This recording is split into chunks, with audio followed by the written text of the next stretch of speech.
कहानी की शुरुआत होती है जैक नाम के एक आदमी से जो हर रात एक ही सपना देखता था। जंग से पहले वाली धरती का, वैसी धरती जो आज तक उसने सिर्फ पुरानी तस्वीरों में देखी थी। वहीं एक अनजान औरत थी जो बस उसकी तरफ देखकर मुस्कुरा देती थी। अजीब बात यह थी कि जैक उससे कभी मिला भी नहीं था, फिर भी उसके अंदर उसके लिए एक गहरा लगाव महसूस होता था, जैसे वह कोई सपना नहीं बल्कि उसकी भूली हुई याद हो। खैर, जब उसकी आंख खुली तो वह साल 2077 में था। असल में 5 साल पहले उसकी याददाश्त मिटा दी गई थी, लेकिन ये सपने अब भी उसका पीछा नहीं छोड़ रहे थे। असल में जैक और विक्टोरिया को धरती पर एक खास मिशन के लिए भेजा गया था। बस 2 हफ्ते बाद उनका काम खत्म हो जाएगा और वो बाकी इंसानों के पास जा सकते थे। फिर हमें बताया जाता है कि 50 साल पहले स्कैवेंजर्स नाम की एलियन स्पीशीज ने धरती पर हमला किया था। उन्होंने अपनी टेक्नोलॉजी से मून को ही तबाह कर दिया, जिसके बाद भयानक तूफान और सुनामी आने लगी। तब इंसानों ने आखिरी ऑप्शन चुना, न्यूक्लियर वॉर, जिसके सहारे जंग जीत तो ली गई लेकिन धरती रहने लायक नहीं बची। अब जो लोग जिंदा बचे थे उन्होंने अर्थ छोड़ दी और अंतरिक्ष में एक टेम्पररी स्टेशन बनाया गया जिसका नाम था टीईटी। वहीं से इंसानों को सैटर्न के मून टाइटन पर शिफ्ट किया गया। लगभग सब लोग जा चुके थे और सिर्फ जैक और विक्टोरिया धरती पर बचे थे। उनका मिशन हाइड्रो रिग्स की सुरक्षा करना था। यह विशाल मशीनन्स पानी को एनर्जी में कन्वर्ट करती थी और अब पूरी इंसानी प्रजाति का जीवन इसी एनर्जी पर टिका हुआ था। लेकिन दिक्कत अब भी खत्म नहीं हुई थी। असल में कुछ स्कैवेंजर्स अब भी धरती पर मौजूद थे और वह लगातार हमले करते रहते और ड्रोन्स को तबाह करते थे। खैर, विक्टोरिया टाइटन जाने को लेकर काफी खुश थी, लेकिन जैक के लिए धरती अब भी घर जैसी लगती थी। कुछ देर बाद जैक अपने पेट्रोल वेसल में बैठा था। उसने एक एक करके सारे सिस्टम्स एक्टिवेट किए और फिर विक्टोरिया से कम्युनिकेशन चेक की और अगले ही पल उसके एयरक्राफ्ट ने उड़ान भर ली। इसके बाद जैक ने हाइड्रॉक्स को देखकर बताया कि सब कुछ नॉर्मल लग रहा है, लेकिन तभी विक्टोरिया की आवाज आई कि हमारे 2 ड्रोन्स डाउन होता गए हैं। फिर मिशन कंट्रोल तुरंत ऑनलाइन आया और विक्टोरिया ने टीईटी से संपर्क बनाया। उसने सैली को ड्रोन्स के तबाह होने की खबर दी। फिर उसने जैक के एयरक्राफ्ट को ड्रोन बीकन से लिंक कर दिया ताकि वह सीधे उनकी लोकेशन तक पहुंच सके। अब जैक ड्रोन के बकन का पीछा करते हुए एक भयानक तूफान के अंदर पहुंच गया। आसमान में लगातार बिजली चमक रही थी। तभी अचानक एक तेज बिजली उसके एयरक्राफ्ट से टकराई और कुछ पल के लिए उसका कंट्रोल पूरी तरह चला गया। उसका एयरक्राफ्ट सीधा नीचे गिरने लगा। वहीं दूसरी तरफ विक्टोरिया मिशन कंट्रोल को समझाने की कोशिश कर रही थी कि कई ड्रोन्स की मरम्मत करने के लिए नए पार्ट्स की जरूरत थी। लेकिन मिशन कंट्रोल ने सीधा कहा कि आज का काम है ड्रोन 166 की मरम्मत करना और ड्रोन नंबर 172 को ढूंढना। उधर जैक का एयरक्राफ्ट हवा में बुरी तरह घूम रहा था। कुछ ही पलों में वो जमीन से टकराने वाला था, लेकिन आखिरी पल पर उसने दोबारा कंट्रोल पा लिया और एयरक्राफ्ट को संभालकर ऊपर खींच लिया। फिर कुछ देर बाद वो पहले ड्रोन की लोकेशन तक पहुंच गया। लैंडिंग से पहले विक्टोरिया ने उस इलाके में स्कैवेंजर एक्टिविटी चेक की, लेकिन कुछ भी ढंग से दिखाई नहीं दे रहा था। फिर जैक ड्रोन के पास लैंड हुआ, जरूरी औजार निकाले और विक्टोरिया से उस पर नजर रखने को कहा। जब वह ड्रोन की मरम्मत कर रहा था और कॉम्स पर विक्टोरिया से बात कर रहा था, तब हम देखते हैं कि कोई दूर से उसे देख रहा था। विक्टोरिया ने उससे कहा कि ड्रोन अब ठीक नहीं हो सकता, लेकिन फिर जैक ने अपनी चिंग गम का इस्तेमाल किया और किसी तरह सिस्टम दोबारा चालू कर दिया। अब जैसे ही ड्रोन एक्टिवेट होने वाला था तो विक्टोरिया को मॉनिटर्स पर कुछ अजीब दिखा। तब जैक तुरंत पीछे मुड़ा, लेकिन सामने बस एक कुत्ता खड़ा था। फिर अगले ही पल ड्रोन ऑनलाइन आ गया। जैक ने जल्दी से कुत्ते को वहां से भगाया ताकि ड्रोन उसे मार ना दे। फिर उसने ड्रोन को अपनी आईडी दी और ड्रोन ने उस पर हमला नहीं किया। इसके बाद ड्रोन ने आसपास का इलाका स्कैन किया, खासकर उस जगह को जहां से कोई छुपकर जैक को देख रहा था। लेकिन कुछ मिलने से पहले ही वह तेज रफ्तार से उड़ा और वहां से निकल गया। फिर कुछ देर बाद जैक लंच करते हुए विक्टोरिया से स्कैवेंजर्स के बारे में बात कर रहा था। उसका मानना था कि अब वह पहले से ज्यादा हिम्मती हो गए थे, लेकिन विक्टोरिया ने ठंडे अंदाज में कहा कि हमारे जाने के बाद यहां सिर्फ धूल और रेडिएशन बचेगा। लेकिन जैक अब भी रुकने को तैयार नहीं था। उसने दूसरे ड्रोन को जमीन पर ढूंढने का फैसला किया और अपनी बाइक लेकर निकल पड़ा। वह एक सुनसान और बर्बाद इलाके से गुजर रहा था जहां कभी पानी हुआ करता था। तभी उसे आगे कहीं से ड्रोन का एक कमजोर सिग्नल मिला, लेकिन ड्रोन नजर नहीं आ रहा था। फिर ध्यान से देखने पर उसे एक बड़ा गड्ढा दिखा और उसे लगा ड्रोन शायद उसी के अंदर गिर गया था। तब जैक ने विक्टोरिया को बताया कि वह अंदर जाकर ड्रोन को ढूंढेगा। विक्टोरिया ने उसे चेतावनी दी कि 15 मिनट बाद टीईटी ऑफलाइन हो जाएगा और फिर वो बिल्कुल अकेला रह जाएगा। मगर जैक ने एक रस्सी अपनी बाइक से बांधी और धीरे धीरे नीचे उतरने लगा। वहीं दूर कहीं स्कैवेंजर्स अब भी उस पर नजर रखे हुए थे। हालात को देखते हुए विक्टोरिया ने उसकी लोकेशन पर ड्रोन बैकअप भी रिक्वेस्ट कर दिया। इधर जैक संभाल कर नीचे उतरता रहा। अब उसे ड्रोन की आवाज साफ सुनाई देने लगी थी और कुछ देर बाद उसने उसे देख भी लिया, लेकिन तब तक कम्युनिकेशन टूट चुकी थी। मिशन कंट्रोल अब उसकी आवाज नहीं सुन पा रहा था। जैसे ही जैक ड्रोन की तरफ बढ़ने लगा तो अचानक उसका बैलेंस बिगड़ गया और वो गिरते गिरते बचा। फिर उसने एक टूटे हुए मलबे के हिस्से को ब्रिज की तरह इस्तेमाल किया और धीरे धीरे ड्रोन की तरफ बढ़ने लगा। आखिरकार जैक सिग्नल तक पहुंच गया, लेकिन वहां ड्रोन नहीं था, सिर्फ उसका वीकन पड़ा हुआ था। तभी अचानक स्कैवेंजर्स ने उसे पकड़ लिया और रस्सी के सहारे अपनी तरफ खींचने लगे। कुछ पल के लिए लगा कि जैक अब बच नहीं पाएगा, लेकिन उसने तुरंत अपनी बंदूक निकाली और रस्सी पर गोली चला दी। फिर रस्सी टूट गई और वो उनके चंगुल से निकल गया। अब जैक को आसपास कुछ स्कैवेंजर्स दिखने लगे। उसने बिना वक्त गवाए उन पर फायरिंग शुरू कर दी, लेकिन तभी अचानक स्कैवेंजर्स ने उस बीम को ही खींच लिया जिस पर जैक खड़ा था।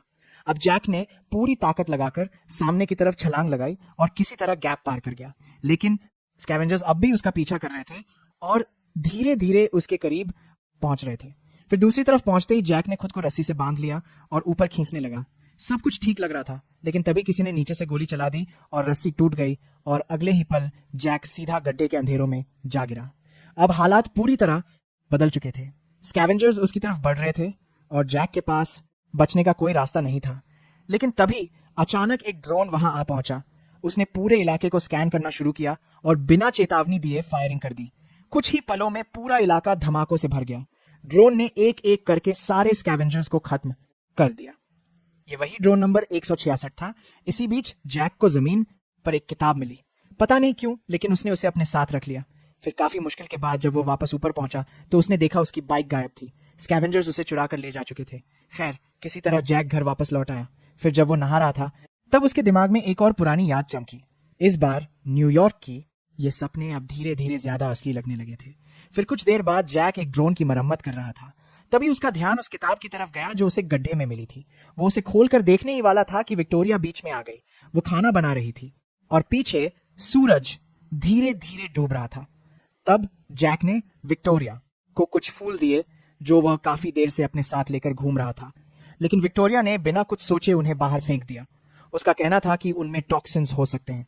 खैर, बाद में डिनर के दौरान जैक ने उसे बताया कि स्कैवेंजर्स उसे मारना नहीं चाहते थे, बल्कि जिंदा पकड़ना चाहते थे। यह सुनकर माहौल और भी अजीब हो गया। बाद में रात को अचानक से जैक की नींद खुल गई। वहां दूर कहीं एक बहुत बड़ा धमाका हुआ था। वह तुरंत जांच करने निकल पड़ा। वहां पहुंचकर उसने देखा कि एक हाइड्रो रिग तबाह हो चुका था। जैक को लगा स्कैवेंजर्स ने किसी ड्रोन को हथियार बना दिया। तभी उसे एक अजीब सिग्नल मिला जो धरती से बाहर डाइवर्ट हो रहा था, और यहीं से कहानी एक खतरनाक मोड़ लेती है। अब जैक बिना वक्त गवाए उस सिग्नल का पीछा करने लगा। यह सिग्नल उसे उस जगह ले गया जहां कभी एम्पायर स्टेट बिल्डिंग हुआ करती थी। अब जैक धीरे धीरे उस सिग्नल का पीछा कर रहा था। अब उसे बकन की आवाज साफ सुनाई देने लगी थी। फिर रास्ते में उसे जमीन पर कुछ पुरानी चीजें भी मिली, बिल्कुल वैसी जैसी उसके सपने में आती थी। फिर ध्यान से देखने पर जैक को समझ आया कि बीकन पूरी बिल्डिंग को एंटीना की तरह इस्तेमाल कर रहा था। उधर विक्टोरिया उस सिग्नल को समझने में लगी थी।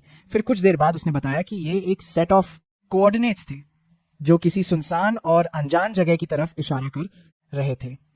तब जैक ने बकन बंद कर दिया, लेकिन उसके दिमाग में सवाल और बढ़ गए। इसके बाद उसने अपनी नॉर्मल पेट्रोलिंग जारी रखी, जिस दौरान वह रेडिएशन बॉर्डर के बहुत ज्यादा नजदीक पहुंच गया। पर घर लौटने से पहले उसने एक और काम किया। उसने पेरीमीटर चेक किया और फिर कॉम्स ऑफ कर दिए, जैसे वह किसी से छुपकर कहीं जा रहा हो। कुछ देर बाद जैक एक खूबसूरत इलाके के अंदर पहुंचा। वहां एक शांत से तालाब के पास एक पुराना घर था।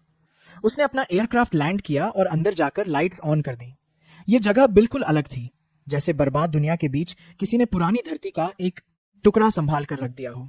फिर जैक ने रास्ते से उठाई हुई छोटी छोटी चीजें घर के अंदर संभाल कर रख दी, जैसे वह किसी गुम हो चुकी सभ्यता की याद इकट्ठा कर रहा हो। फिर उसने एक पुराना लेड एप्लन का रिकॉर्ड चालू किया। म्यूजिक धीरे धीरे पूरे घर में गूंजने लगा। जब जैक बाहर आया तो वह और खामोशी से उस जगह को महसूस करने लगा। शायद वह सोच रहा था कि टाइटन जाने के बाद उसे यह सब कितना याद आएगा। कुछ देर बाद वह घास पर ही लेटे लेटे सो गया और फिर उसे अपना वही पुराना सपना आया। लेकिन तभी अचानक सब कुछ बदल गया। जैक ने आसमान से एक अनजान ऑब्जेक्ट को गिरते देखा। वह तुरंत अपना एयरक्राफ्ट लेकर उड़ा। विक्टोरिया ने उसे लोकेशन भेजी और अजीब बात यह थी कि ऑब्जेक्ट बिल्कुल उन्हीं कोऑर्डिनेट्स पर क्रैश हुआ था जो बीकन से मिले थे। फिर विक्टोरिया ने बताया कि मिशन कंट्रोल लगभग ऑफलाइन होने वाला है, इसलिए उसने जल्दी से टीईटी को हालात की खबर कर दी। अब सैली ने तुरंत ऑर्डर दिया कि जैक पीछे हट जाए। उसका कहना था कि सैली ने तुरंत पार्टी सोनी करने वाला है। ड्रोन्स पहले ही उस लोकेशन पर भेजे जा चुके हैं, लेकिन जैक ने इस बार ऑर्डर मानने से मना कर दिया। वो सीधा क्रैश साइट की तरफ बढ़ता गया और नजदीक पहुंचकर उसने देखा कि यह ऑब्जेक्ट किसी एलियन टेक्नोलॉजी जैसा नहीं लग रहा था। अब जैक ने साइट पर लैंड किया और अंदर जाकर देखा कि वहां कई हाइबरनेशन पॉट्स पड़े हुए थे। उनके अंदर असली इंसान मौजूद थे। तब जैक ने तुरंत विक्टोरिया को बताया कि उसे 5 ह्यूमन सर्वाइवर्स मिले हैं और फिर उसने आखिरी पॉड देखा और उसके होश उड़ गए। उस पॉड के अंदर वही औरत थी जो उसे सपनों में बार बार दिखाई देती थी, लेकिन असली शौक अभी बाकी था। अचानक ड्रोन्स वहां आ पहुंचे और बिना कुछ सोचे पॉड्स को तबाह करना शुरू कर दिया। फिर जैक ने उन्हें रुकने का ऑर्डर दिया, लेकिन ड्रोन 166 ने तो उसी पर टारगेट लॉक कर लिया था। कुछ पल के लिए लगा कि ड्रोन अब जैक को भी मार देगा, लेकिन फिर उसने जैक की आईडी क्लियर कर दी। लेकिन मुसीबत खत्म नहीं हुई थी। ड्रोन अब भी उस पॉड को तबाह करना चाहता था जिसमें वह औरत थी। तब जैक उस पॉड के सामने खड़ा हो गया और अगले ही पल उसने ड्रोन पर फायरिंग कर दी। उधर दूर कहीं स्कैवेंजर्स फिर से यह सब देख रहे थे। जैक जल्दी से पॉड को खींचकर अपने एयरक्राफ्ट तक लाया और बड़ी मुश्किल से वहां से निकल पाया। फिर कुछ देर बाद वो घर पहुंचा तो विक्टोरिया ने तुरंत दरवाजा खोला और दोनों ने मिलकर पॉड को खोला। फिर विक्टोरिया ने जैक से मेडिकल किट लाने को कहा। उसका मानना था कि उन्हें तुरंत टीटी को खबर करनी चाहिए, लेकिन जैक ने उसे ड्रोन्स के हमले के बारे में बताया। जैसे ही दोनों बात कर रहे थे कि तभी अचानक पॉड के अंदर मौजूद औरत होश में आ गई। वह जोर जोर से उल्टी करने लगी। उसका शरीर कमजोर था और वह सीधा जैक की बाहों में गिर गई, लेकिन फिर उसने जैक को नाम से बुलाया। कुछ देर बाद जब वह पूरी तरह होश में आई तो उसने घबराकर सिर्फ एक सवाल पूछा, मैं कहां पर हूं?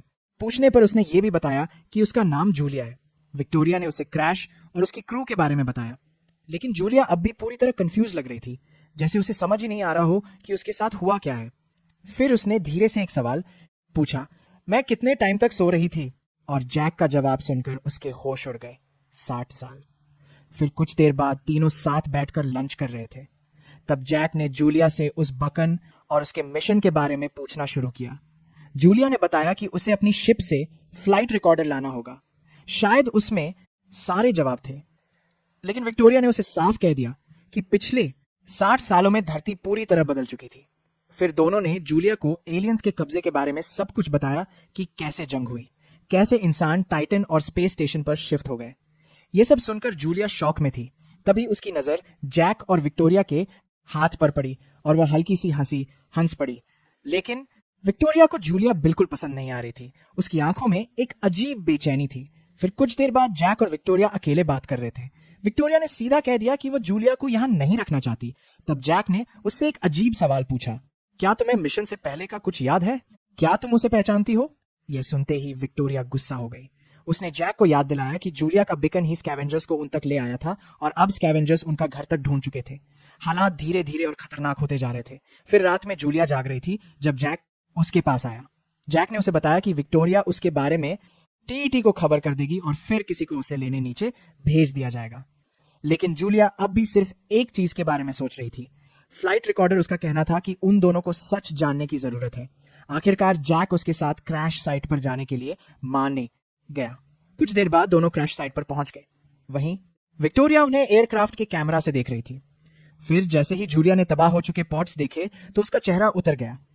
तब जैक ने धीरे से कहा कि वह उन्हें बचा नहीं पाया। उधर विक्टोरिया ने मॉनिटर्स पर किसी को हलचल करते हुए देखा। उसने जैक को चेतावनी देने की कोशिश की, लेकिन तब तक देर हो चुकी थी। जूलिया को आखिरकार फ्लाइट रिकॉर्डर मिल गया था, लेकिन उसी वक्त अचानक स्कैवेंजर सामने आ गए। एक स्कैवेंजर ने जैक को जोर से धक्का दिया और वह सीधा नीचे गिर गया। फिर जैक ने तुरंत एयरक्राफ्ट को वापस भेज दिया, लेकिन अगले ही पल स्कैवेंजर्स ने उसे पूरी तरह बेहोश कर दिया। अब जैक और जूलिया दोनों स्कैवेंजर्स के कब्जे में थे। सुबह होते ही जैक का एयरक्राफ्ट अकेले ही विक्टोरिया के पास वापस लौट आया। बाद में जब मिशन कंट्रोल ऑनलाइन आया तो विक्टोरिया ने उन्हें पूरी सच्चाई नहीं बताई। उसने बस इतना कहा कि जैक कॉम से डिस्कनेक्ट हो गया था। इसीलिए विक्टोरिया ने उसकी लास्ट नोन लोकेशन पर एक ड्रोन भेजने की गुजारिश की। उधर जैक धीरे धीरे होश में आ रहा था। उसकी आंखों पर एक तेज लाइट पड़ रही थी। उसके हाथ बंधे हुए थे और वह हिल भी नहीं पा रहा था। तभी अंधेरे में से एक आवाज गूंजी। वह उसी किताब की लाइंस पढ़ रही थी जो जैक को गड्ढे में मिली थी। तभी अचानक अंधेरे में एक आदमी ने सिगार जलाई। धीरे धीरे उसका चेहरा सामने आया। उसने जैक को देखते हुए कहा कि वह काफी टाइम से उस पर नजर रखे हुए था और उसने नोटिस किया था कि जैक बाकी लोगों से ज्यादा क्यूरियस था। जैक ने तुरंत जवाब दिया कि उन्हें उससे कुछ नहीं मिलने वाला क्योंकि उसकी याददाश्त मिटाई जा चुकी है।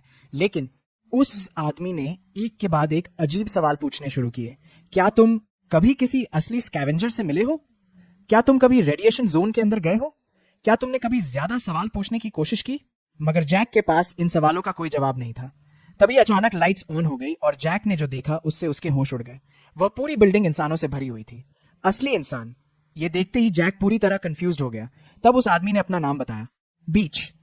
बीच ने जैक को समझाया कि वह लोग स्कैवेंजर्स नहीं बल्कि बचे हुए इंसान थे और उन्हें ड्रोन से छुपकर रहना पड़ता था क्योंकि ड्रोन्स को इंसानों को मारने के लिए प्रोग्राम किया गया था। फिर बीच ने उससे पूछा कि उसने जूलिया को ड्रोन से क्यों बचाया। तब जैक ने सीधा जवाब दिया कि कोई भी होता तो यही करता। तभी एक और आदमी उनके पास आया। उसका नाम सक्स था। उसने चेतावनी दी कि ड्रोन जैक को ट्रैक करते हुए यहां तक पहुंच सकता है। उधर विक्टोरिया मिशन ड्रोन का डाटा चेक कर रही थी तो सैली ने कंफर्म किया कि वह जैक ही था। इधर बीच के आदमियों ने जैक की रस्सियां खोल दी और उसे नीचे अपने अंडरग्राउंड बेस में ले गए।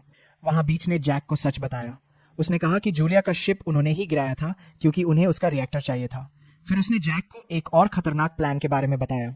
शिप का रिएक्टर और ड्रोनस से निकाले गए फ्यूल सेल्स मिलकर एक न्यूक्लियर बॉम्ब बना सकते थे और उनके पास एक ड्रोन भी था जो उस बॉम्ब को कैरी कर सकता था। लेकिन प्रॉब्लम यह थी कि उस ड्रोन को एक्सेस सिर्फ जैक कर सकता था।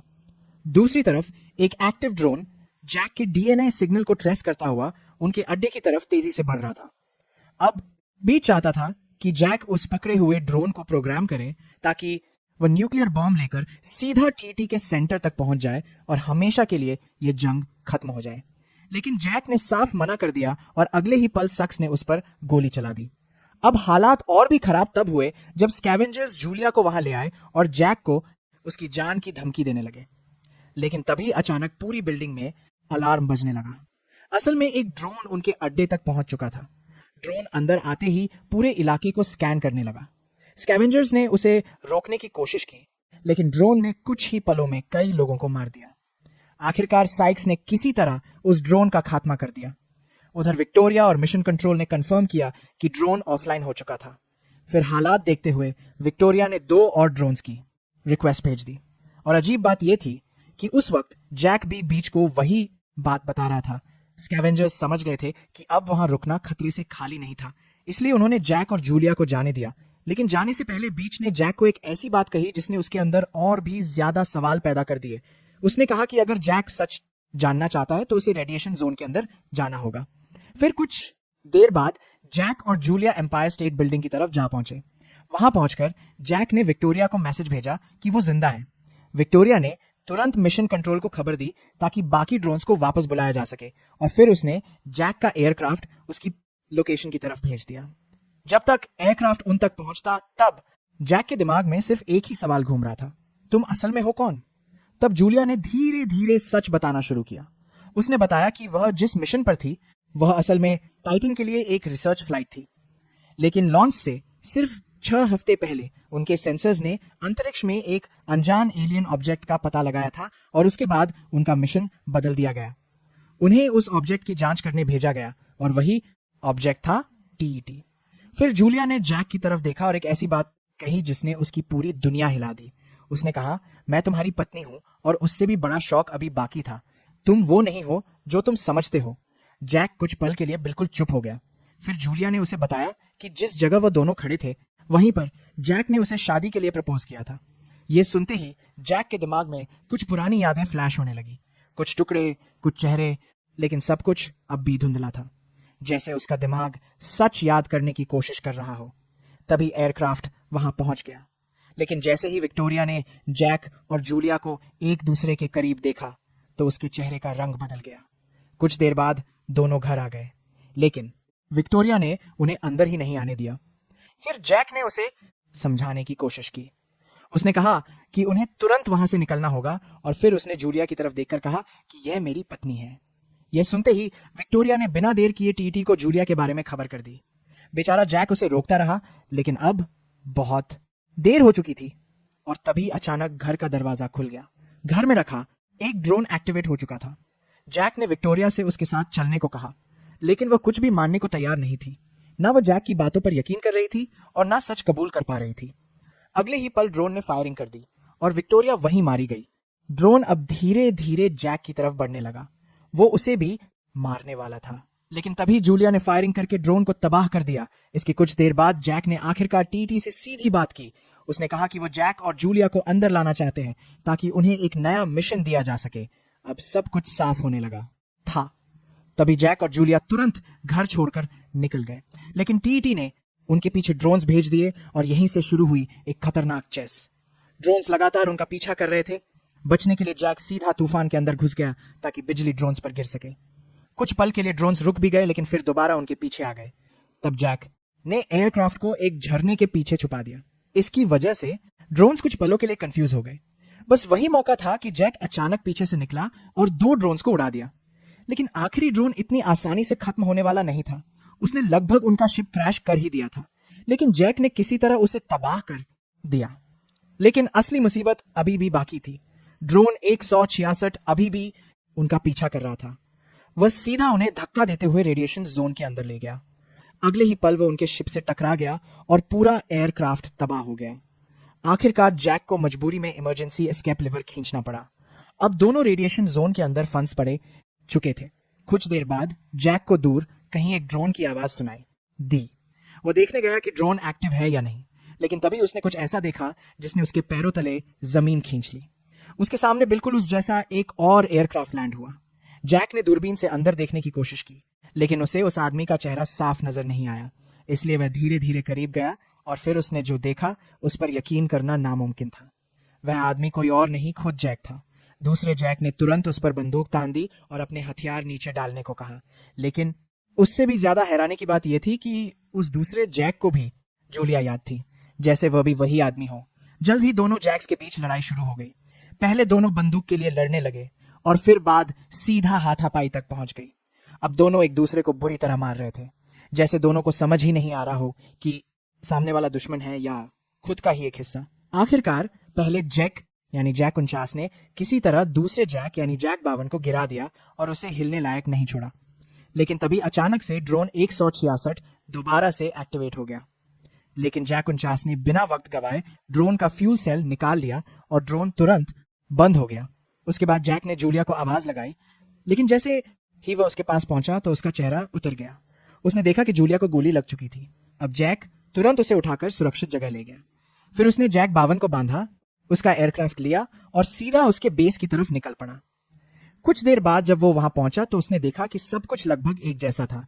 घर, चीजें, हर डिटेल जैसे किसी ने एक ही जिंदगी को बार बार कॉपी किया हो। अब जैक जल्दी से मेडिकल किट ढूंढने लगा, लेकिन तभी विक्टोरिया 52 उसके सामने आ गई। मगर जैक ने किसी तरह उसे यकीन दिला दिया कि वह उसका ही जैक है। जब वह वापस जूलिया के पास पहुंचा तब तक जैक 52 वहां से भाग चुका था। खैर, जैक ने जूलिया के घावों पर मरहम लगाया, उसे एयरक्राफ्ट तक लेकर गया और फिर उसे अपने तालाब वाले घर में ले आया। कुछ देर बाद जब जूलिया की आंख खुली तो वह पूरी तरह ठीक हो चुकी थी। वह धीरे धीरे घर को देखने लगी और फिर उसने जैक का फेवरेट रिकॉर्ड चालू कर दिया। वही पुराना म्यूजिक एक बार फिर पूरे घर में गूंजने लगा। कुछ देर बाद वह बाहर जैक के पास आई। तब जैक ने उससे एक बात कही जो शायद वो खुद भी स्वीकार कर चुका था। उसने कहा कि वो जानता है कि वो असली जैक नहीं है, लेकिन जितना उसे याद है उसने हमेशा से सिर्फ जूलिया से प्यार ही किया है। फिर जूलिया ने उसकी तरफ देखा और धीरे से कहा, आखिर में इंसान को उसकी यादें ही असली बनाती हैं। यह बात सीधा जैक के दिल तक पहुंच गई। फिर अगली सुबह जैक को आखिरकार समझ आ गया था कि उसे क्या करना है।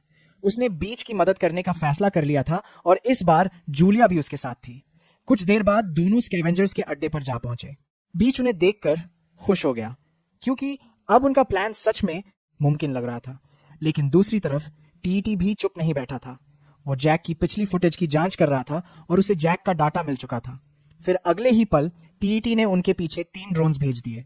उधर जैक पकड़े हुए ड्रोन को प्रोग्राम करने में लगा हुआ था और इसी बीच बीच ने उन्हें पूरी सच्चाई बता दी। उसने कहा कि वो शुरू से सब कुछ देख रहा था, मून की तबाही, धरती की बर्बादी और धीरे धीरे इंसानों का भूख से मरना, लेकिन असली शौक अभी बाकी था। बीच ने बताया कि आखिर में टीईटी ने धरती पर अपनी फौज भेजी थी और उस फौज का हर फौज ही बिल्कुल जैक जैसा दिखता था, एस्ट्रोनॉट जैक हार्पर। असल में सबकी याददाश्त मिटा दी गई थी और उन्हें सिर्फ एक काम के लिए प्रोग्राम किया गया था, मारने के लिए। अब जैक को समझ आ रहा था कि वो असल में क्या था, एक क्लोन। तब बीच ने बताया कि टीईटी कोई नॉर्मल एलियन नहीं बल्कि एक इंटेलिजेंट मशीन थी, एक ऐसी मशीन जो प्लैनेट्स की एनर्जी खाकर काम करती थी। लेकिन फिर एक दिन उसने जैक को वो किताब उठाते देखा और फिर जूलिया को बचाते हुए, और वहीं से उसके दिमाग में एक उम्मीद पैदा हुई। शायद जैक बाकी क्लोनस से अलग था, शायद उसके अंदर अब भी कुछ इंसानियत बची हुई थी। इसीलिए बीच ने उसे सच तक पहुंचाने की कोशिश की। फिर कुछ देर बाद जैक ने आखिरकार ड्रोन एक्टिवेट कर दिया। तब बीच हल्की सी मुस्कुराहट के साथ बोला, काश मैं टीटी पर होता ताकि बॉम्ब फटने के वक्त वह उसका चेहरा देख पाता। वो जानता था कि वो कभी वापस नहीं आने वाला, लेकिन उसके लिए यह कुर्बानी बहुत गर्व की बात थी। अब स्कैवेंजर्स ड्रोन को उस आखिरी मिशन के लिए तैयार करने लगे। न्यूक्लियर बॉम्ब यानी न्यूक को ध्यान से उसके अंदर फिट किया गया और फिर बेस के बड़े गेट्स धीरे धीरे खोल दिए गए। लेकिन जैसे ही गेट्स खुले तो सबके चेहरे का रंग उड़ गया। टीटी के भेजे हुए 3 ड्रोन्स पहले से ही बाहर मौजूद थे और अगले ही पल वो सीधा अंदर घुस आए। पूरा बेस गोलियों और धमाकों से गूंज उठा। हर तरफ अफरा तफरी मच गई। स्कैवेंजर्स पूरी ताकत से लड़ रहे थे, लेकिन मशीनन्स बहुत ज्यादा ताकतवर थी। कुछ ही पलों में कई लोग मारे गए। तभी बीच ने किसी तरह एक ड्रोन को उड़ा दिया, लेकिन पहले उस ड्रोन ने बीच को बुरी तरह जख्मी कर दिया। और सबसे बुरी बात यह हुई कि न्यूक वाला ड्रोन भी तबाह हो गया। अब हालात हाथ से निकलते जा रहे थे। तभी सक्स ने दूसरा ड्रोन तबाह कर दिया और तीसरे को जैक ने खत्म किया। लेकिन अब उनका असली प्लान फेल हो चुका था। तभी जूलिया ने एक नया प्लान सोचा। उसने जैक से कहा कि टीटी ने खासकर उसे जूलिया को लेकर आने को कहा था, इसलिए वह जूलिया को एक पड़ में लेकर जा सकता था और उस पड़ के अंदर न्यूक भी छुपा सकता था। यह प्लान काफी खतरनाक था और शायद वापस लौटने का कोई चांस भी नहीं था। फिर कुछ देर बाद जैक और जूलिया एक पेंटिंग के सामने खड़े थे जो जूलिया को पुरानी धरती और अपने घर की याद दिलाती थी। दोनों बिना कुछ बोले एक दूसरे को देख रहे थे, जैसे दोनों समझ चुके थे कि शायद ये उनकी आखिरी मुलाकात हो। खैर, फिर जैक ने पॉट तैयार किया और जूलिया को उसके अंदर लिटा दिया। पट बंद करने से पहले उसने धीरे से कहा, हमारे बारे में सपना देखना, और फिर उसने पट बंद कर दिया। जैक उस पट को खींचकर अपने एयरक्राफ्ट तक ले गया और मैप को टीटी की तरफ सेट कर दिया। फिर फ्लाइट के दौरान उसने शिप का पुराना रिकॉर्डिंग चलाया और धीरे धीरे उसकी सारी यादें वापस आने लगी। अब आखिरकार सच सामने आ रहा था। असल में जैक उस मिशन का कमांडर था। सैली कोई एआई वॉइस नहीं थी, बल्कि उस वक्त नासा में एक ऑफिसर थी और विक्टोरिया उसकी कोपायलट जूलिया के साथ बाकी क्रू हाइबरनेशन में थे। फिर रिकॉर्डिंग में जैक और विक्टोरिया पहली बार टीईटी के करीब पहुंच रहे थे, लेकिन तभी उन्हें समझ आया कि टीईटी उनके शिप को अपनी तरफ खींच रहा है। ऐसे खतरनाक हालात देखकर जैक ने तुरंत फैसला लिया। उसने हाइबरनेशन मॉड्यूल एयरक्राफ्ट से अलग कर दिया ताकि क्रू बच सके, लेकिन वह और विक्टोरिया खुद टीईटी के अंदर खींच लिए गए और यहीं सब कुछ बदलने की शुरुआत थी। असलियत में भी जैक अब टीईटी के अंदर घुस रहा था। फिर जैसे ही वो अंदर पहुंचा तो ड्रोन्स ने उस पर निशाना लॉक कर लिया, लेकिन जैक ने किसी तरह टीईटी को यकीन दिला दिया कि उसे और करीब आने दिया जाए। फिर जब वह कंट्रोल सेंटर की तरफ बढ़ रहा था तब उसने कुछ ऐसा देखा जो और भी खौफनाक था। हर तरफ उसके और विक्टोरिया के अनगिनत क्लोनस मौजूद थे, जैसे टीईटी एक फैक्ट्री हो जो इंसानों को कॉपी कर रही हो। तभी वहां टीटी की आवाज गूंजी, वेलकम होम जैक। इसके कुछ देर बाद जैक ने अपना एयरक्राफ्ट टीटी के बिल्कुल सामने लैंड किया। फिर वह पॉट बाहर निकला और धीरे से उसे खोला, लेकिन उस पॉट के अंदर जूलिया नहीं थी, उसके अंदर बीच था।